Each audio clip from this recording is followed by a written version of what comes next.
Pemirsa, Anda masih di Special Report. Pemerintah berupaya melakukan penyehatan bisnis BUMN karya pasca ditimpa sejumlah masalah keuangan. Lalu apa saja upaya yang dilakukan oleh Kementerian BUMN? Kita bicara soal BUMN karya, Pak, yang juga menjadi sorotan, mendapat kritikan juga, Pak Erik. Utang vendor menumpuk, gagal bayar surat utang, sahamnya anjlok, padahal kosnya juga tidak main-main, kita tahu, Pak. Kenapa tingkat pengembalian pembangunan infrastrukturnya tidak sesuai harapan, Pak? Ini masalahnya ada di mana sebenarnya? Itu kan yang kita sama. Berapa banyak di karya juga yang kita restrukturisasi dan juga oknum yang kita penjarakan bersama kejaksaan gitu. Nah, tapi kan kita tidak boleh terjebak seakan-akan infrastruktur ini gagal, nggak boleh. Kalau kita lihat sekarang bagaimana kemarin mudik bersama, dengan ketingkatan mudik yang naik lagi berapa belas persen kemarin. Tingkat kepuasan publik itu 91% loh. Dan apa yang terjadi? Semua menggunakan jalan tol juga kebanyakan. Ya, selain dari transportasi darat, laut, segala. Nah, artinya ada efek kontribusi pembangunan infrastruktur ini yang dirasakan, impact. Dan kalau kita lihat dari data-data ekonomi di Sumatera, ketika yang namanya jalan tol ini terjadi, peningkatan daripada kebutuhan listrik itu meningkat. Artinya ada industri yang terjadi. Ada juga yang namanya retail atau perdagangan terjadi. Nah, jadi itu dinamika yang terjadi. Nah, tinggal bagaimana kita menata ulang. Itulah kenapa di RUU BUMN yang sedang digodok, dan saya juga ketemu Bu Sri Mulyani beberapa waktu yang lalu, bahwa kita harus punya kesepakatan ketika ada penugasan dari kementerian, tidak bisa langsung ke perusahaan BUMN-nya. Harus disepakati antara Menteri Keuangan, Menteri yang menugasan, dan Menteri BUMN. Jadi masalah ini banyak penugasan? Iya, kita harus cari solusinya gitu. Nah, karena kalau enggak juga gini, kita nggak boleh salah-salahkan. Yang tol di Jawa waktu dulu itu bukan BUMN yang punya, private sector. Tapi private sector waktu itu tidak membangun.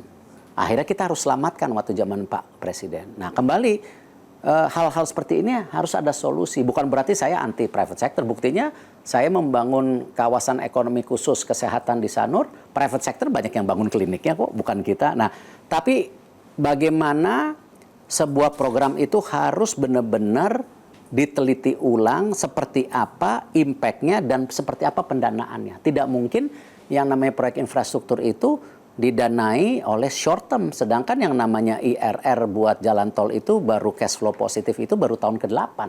Nah, artinya dinamika seperti ini yang kita perbaiki. Nah, makanya kita sedang Wika Waskita restrukturisasi ulang, ya, kemarin dari perbankan, dari surat hutang sudah mulai ada jalan keluar.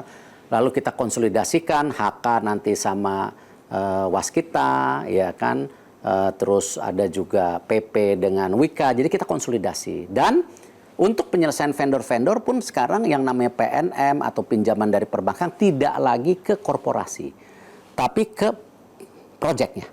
Supaya jangan juga vendor-vendor yang kelelahan selama ini ya kembali hanya dipakai darahnya untuk menyelamatkan proyek-proyek yang mungkin oknum. Nah itu nih, ini jangan salah nih.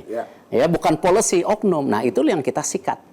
Dan itulah yang kita perbaikin juga bagaimana vendor-vendor ini bisa mulai mendapatkan tadi perputaran dananya dengan sehat. Ya, karena nggak mungkin kita tidak coba menyelesaikan. Nah, hal-hal seperti ini, ya, kalau dari roadmap yang kita bisa lihat, HK dengan Waskita itu, kalau terjadi konsolidasi yang baik, 2027 dia sudah bisa mulai dividen. 2027? Nah, tapi kan perlu waktu 2,5 tahun untuk konsolidasi asetnya. Nah, hal-hal seperti ini yang memang ya kembali saya tidak bisa membela diri kesuksesan saya di sini karena tim saya, karena stakeholder yang mendukung, kementerian lain mendukung ya. Tapi ini semua perlu proses gitu. Oke, ada tidak sih Pak sanksi berat kepada perusahaan BUMN yang memang merugi begitu Pak? Anda kan juga bisa menggugat direksi BUMN. Ya, gini, salah satunya yang upaya kita lakukan.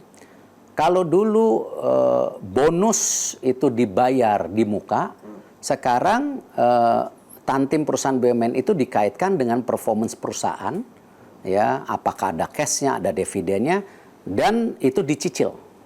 Jadi nggak one time.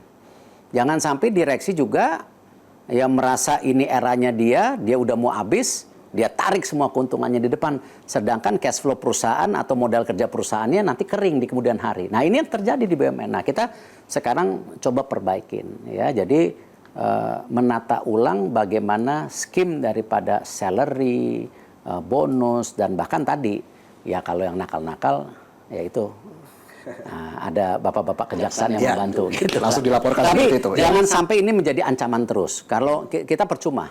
Kita ngancam-ngancam tetapi kesejahteraan tidak terjadi. Ya. Tapi ada efek jerah yang pasti Harus. seperti itu. Ya. Dan itulah kenapa saya percaya ya tugasnya BUMN ini kan sebagai korporasi ya yang sering disalahartikan ya mesti sehat. Karena BUMN itu merupakan bagian dari fiskal negara, yaitu kita bayar pajak, bayar bayar pajak, bagi hasil, dividen dan lain-lain. Di lain pihak juga kita menjadi balance daripada ekonomi kerakyatan, terbukti Himbara ya itu 92% modal dari kerja UMKM itu di Himbara ya. Nah, belum penugasan yang tadi kereta cepat apa segala, belum lagi bagaimana kita menjadi driven daripada sebuah pertumbuhan ekonomi. Jadi ya kompleksitas ini yang kita harus petakan dan jabarkan dan harus sesuai dengan tentu target-target korporasi. Jadi tetap ada bottom line-nya. Jangan hanya, oh ini penugasan, nggak bisa. Enggak. Penugasan pun harus ada bottom line-nya. Gitu. Dan BUMN siap memberikan kontribusi 20% untuk PDB?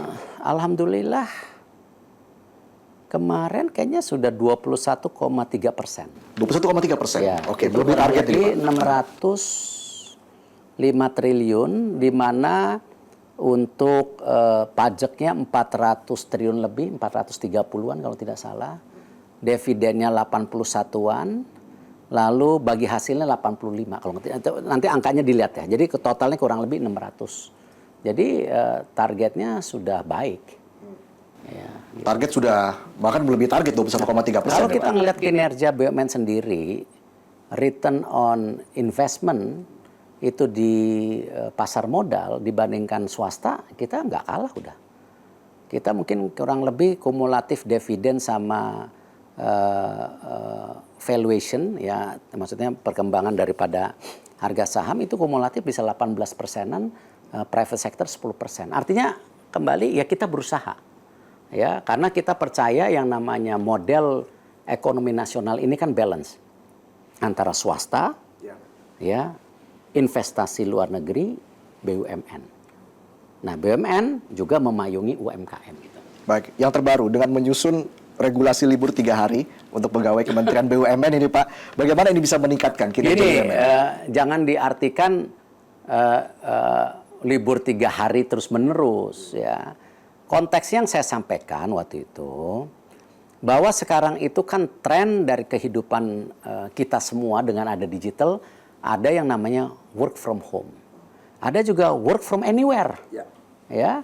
Nah, jadi kita coba melakukan KPI. Kalau memang tadi tim BUMN sudah bekerja ya lebih dari jam kerjanya, working hours-nya tentu dia ada kelelahan.